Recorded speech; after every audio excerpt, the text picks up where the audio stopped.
अटल pension योजना पर आज केंद्रीय कैबिनेट ने एक बड़ा फैसला लिया है।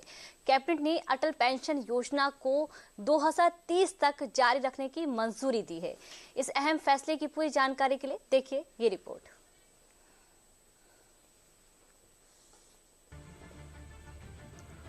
देश के करोड़ों कामगारों और छोटे कारोबारियों के लिए बुधवार का दिन खुशियों वाली खबर लेकर आया है। पीएम मोदी की अगुवाई में हुई कैबिनेट की मीटिंग में दो ऐसे बड़े फैसले लिए गए हैं जो न सिर्फ आपके भविष्य को सुरक्षित करेंगे बल्कि देश में नौकरियों के बड़े मौके भी देंगे।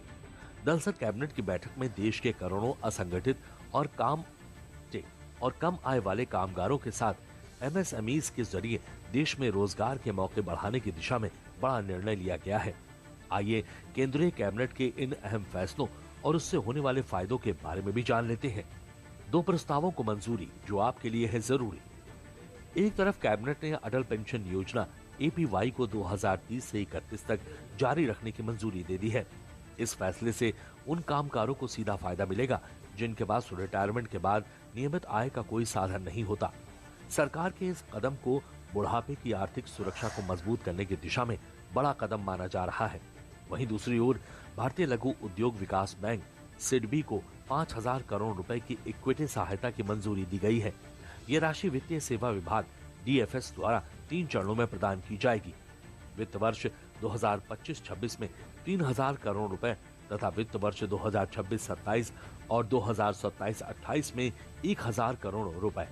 इस इक्विटी निवेश में सिडबी की पूंजी मजबूत होगी और सूक्ष्म, लघु और मध्यम उद्यमियों एमएसएमई को ऋण उपलब्ध कराने के लिए उसमें क्षमता बढ़ेगी। अनुमान है कि वित्तीय सहायता पाने वाले एमएसएमईज की संख्या वित्त वर्ष 2025 के अंत में 76.26 लाख से बढ़कर वित्त वर्ष 2028 तक लगभग 1.02 करोड़ हो जाएगी। इससे करीब 25.74 लाख नए एमएसएमईज को लाभ मिलेगा और अनुमानित रूप से 1.12 करोड़ नए रोजगार सृजित होंगे। केंद्रीय कैबिनेट के इन फैसलों से ये साफ है कि सरकार एमएसएमईज के जरिए जमीनी स्तर पर रोजगार के अवसर मुहैया कराने और अटल पेंशन योजना के जरिए आम आदमी की आय सुरक्षा को मजबूत बनाने की अपनी प्रतिबद्धता पर कायम है।